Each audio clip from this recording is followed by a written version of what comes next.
Okay, guys, we are back with Roscoe Riley rules. Never glue your friends to chairs. Let me pull it up here. We are starting now today on chapter 10. Here we go. Chapter 10, behaving. Now, if you'll recall, Roscoe decided he had figured out a way to keep the baubles on everyone's heads, and he used the don't you dare glue on the headbands. Let's see how this turns out. Chapter 10, behaving. Ms. Diz came back with the name tags. She was not happy to see Gus and Dewin playing swords again. Drummers, settle down, she said firmly. My baubles are staying on, Miss Diz, Maria reported. And so are mine, said Coco. Miss Diz looked surprised. She said. That's good news. Just then, Coco's mom and dad arrived. Smile, everyone, said her mom. We're recording. Coco's dad was holding a silver camcorder. All the other moms and dads began to come in. So, guys, a camcorder is what we used before we could make videos on our phones. It was a little device that was specifically for doing video recording. The other moms and dads began to come in. They smiled and talked and waved and shook hands. While Miss Diz was busy saying hello, Gus pointed his stick at Dewin. I am Zorro, he yelled. I am Darth Vader, cried Dewin. Duel to the death, Gus shouted. They were going to have a hard time sitting still for the bee song, I thought. And then I had another super mega gonzo idea. Sometimes my brain amazes me. I went over to the drummer chairs. I looked around. Nobody was watching me, and mom and dad weren't there yet. I pulled out the don't you dare glue, and I put a few drops on each chair seat. I smiled a proud smile. The bee song would go perfectly. Ms. Diz would keep her job. What do you guys think? That probably will keep them in their seats, right? You see a problem with it? Let's keep reading. And all because of me. Roscoe! Hello, Pumpkin, someone called. It was Mom. She was carrying her banana avocado raisin cream pie.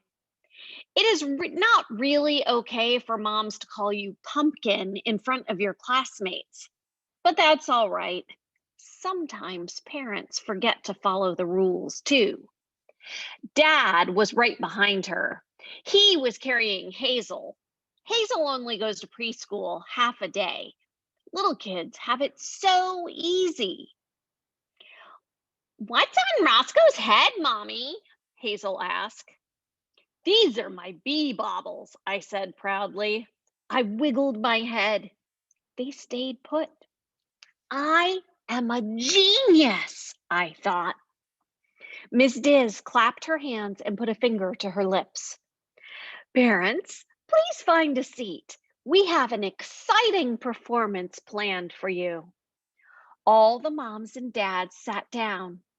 They had to squish into our little bitty chairs. They looked pretty silly. I was glad no one had tried to sit in the chairs I'd glued. Places, everyone, said Miss Diz. The bees lined up. The bee drummers sat down right on the glue. All except Gus. There's something in my chair, he complained. Probably your own nose goo. Gus, said Miss Diz, please sit down. Gus sighed. He sat down with a plop. As you may know, we've been studying insects these past few weeks, Miss Diz said. Suddenly, Mr. Goosegarden appeared in the doorway. Hello, parents. he said. I'm just passing through. Didn't want to miss hearing my favorite beehive perform. Mr. Goose Garden looked at all of us. One eyebrow went up, just like my dad's. I wonder if there's a school where they learn that eyebrow move. Miss Diz made a little noise with her throat. Her face was a little pink, or maybe a green. I think that's called stage fright. As I was saying, she said, we've been learning about insects, especially bees, and now we have a song we'd like to perform for you. Hazel made a buzzing sound. All the parents laughed. Everyone thinks she's adorable. It's disgusting. All right, children, said Miss Diz.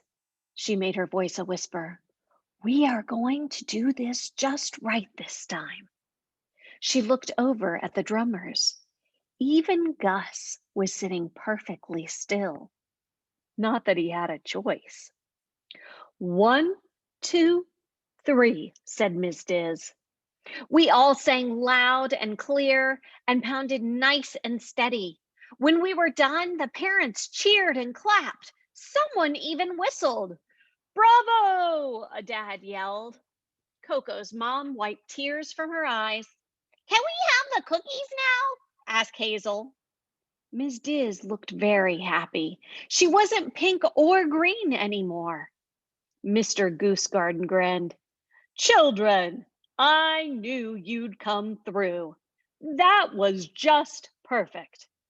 I must say that I loved the way you behaved. Everyone laughed at his bee joke because you have to laugh when it's the principal. Mr. Goose Garden gave Miss Diz a thumbs up sign. That means good job. Also, you won't have to go work in a boring hamster free office. He gave us all a big wave and then he left. I couldn't stop smiling. Everything had gone perfectly, thanks to me, and a little bit of don't you dare glue. All right, everybody, said Miss Diz. Hand me your antenna and your sticks and line up with your parents for dessert. All the kids clapped and cheered. Then everybody pulled off their head bobbles. At least everybody tried to pull off their head bobbles. Ouch! Emma cried. The bobbles won't come off, Duane shouted. My hairs are pulling, Gus yelled. My bobbles are stuck, Coco screamed. Everybody looked at me.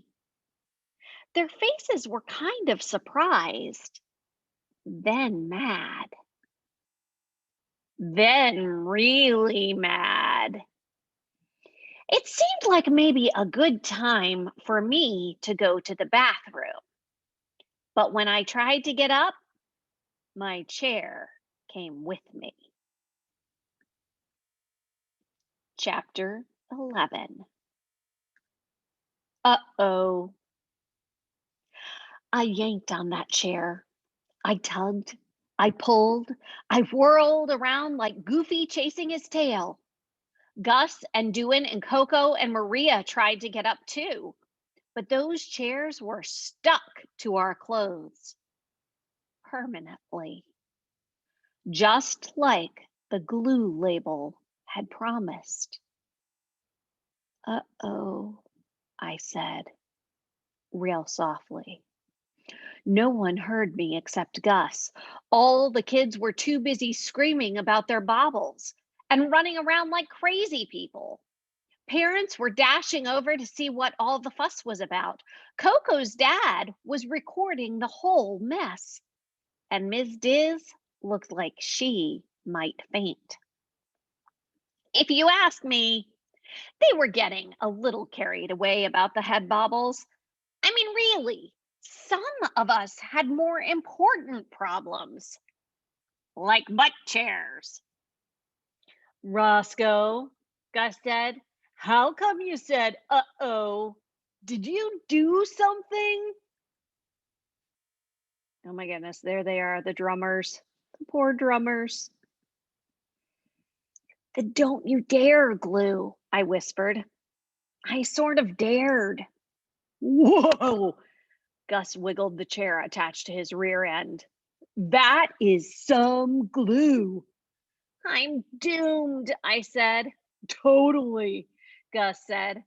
Emma ran over to me. She was yanking on her head bobbles, just like everyone else.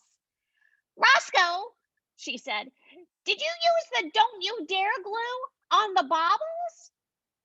Emma, she really knows me so well. Roscoe Riley, Coco yelled. This is all your fault. You are the one who handed out the baubles. Mommy, Hazel said. Is Roscoe going to time out? Roscoe, Miss Diz said. Roscoe, said Mom. Roscoe, said Dad. I could hardly hear them. What with all the screaming? Roscoe, Miss Diz said again, louder this time. Is there something you'd like to tell us? What have you done to my beautiful Coco's beautiful head? Coco's mom screamed. I started to answer, but just then Coco ran by. Actually, Coco and her chair ran by. Get it off me, she screeched. That girl really has a great pair of lungs. I tried to stop her so I could explain everything. Only I sort of missed and grabbed one of her chair legs instead. Coco lost her balance. She tripped. She did a way cool air somersault right onto the dessert table.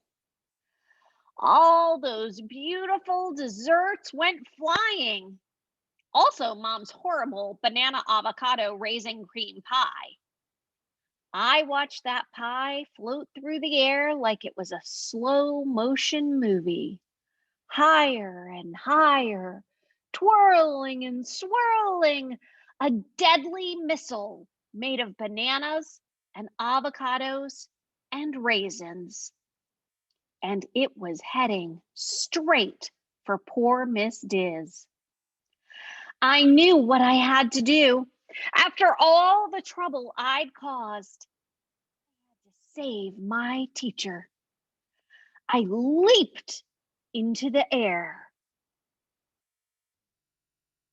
which isn't easy to do when you have a chair attached to your bottom. Splat! The pie landed right in my face. A direct hit. Pie in my hair, on my clothes, on my baubles.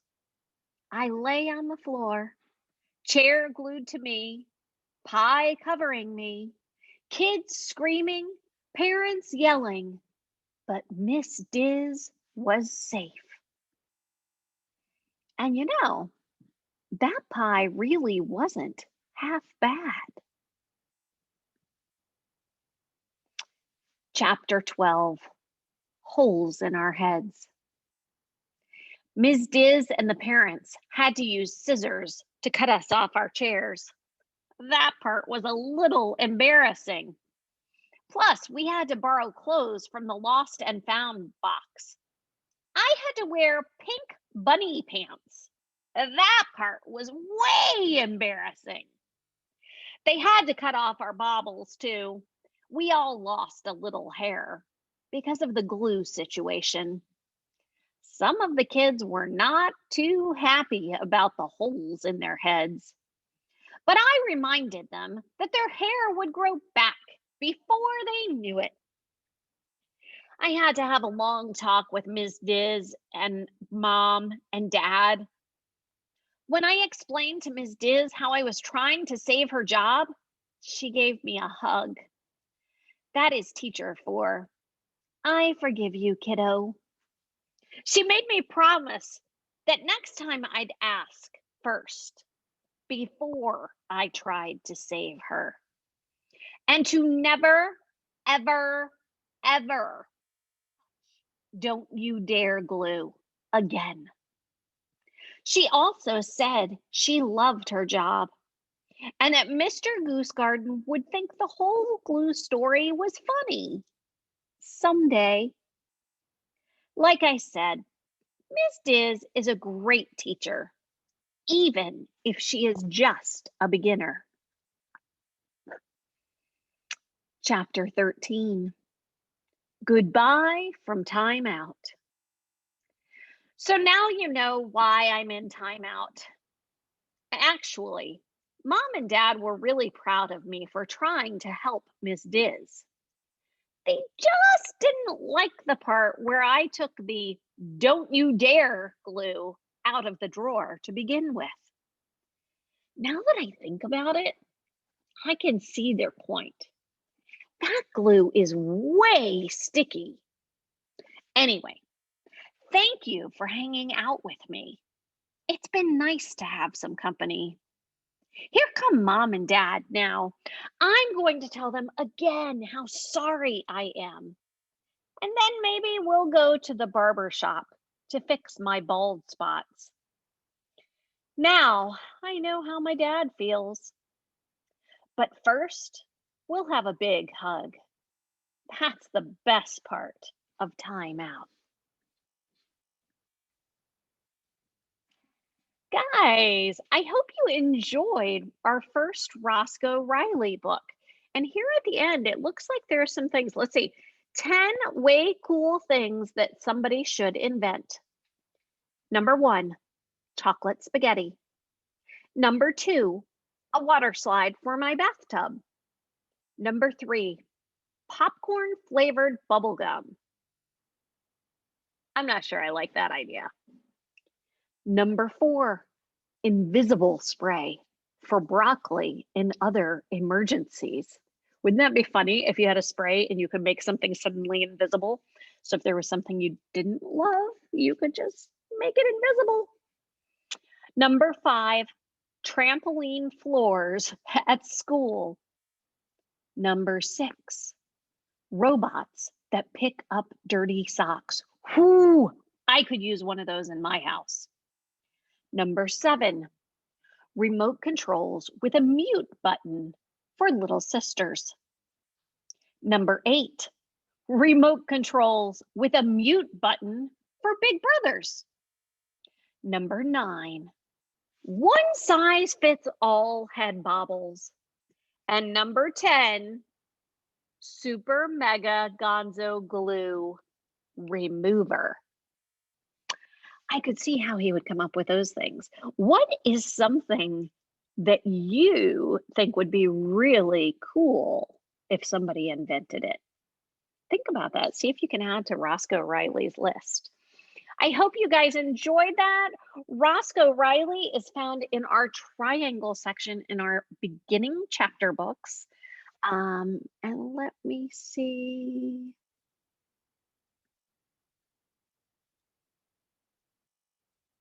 Where'd it go?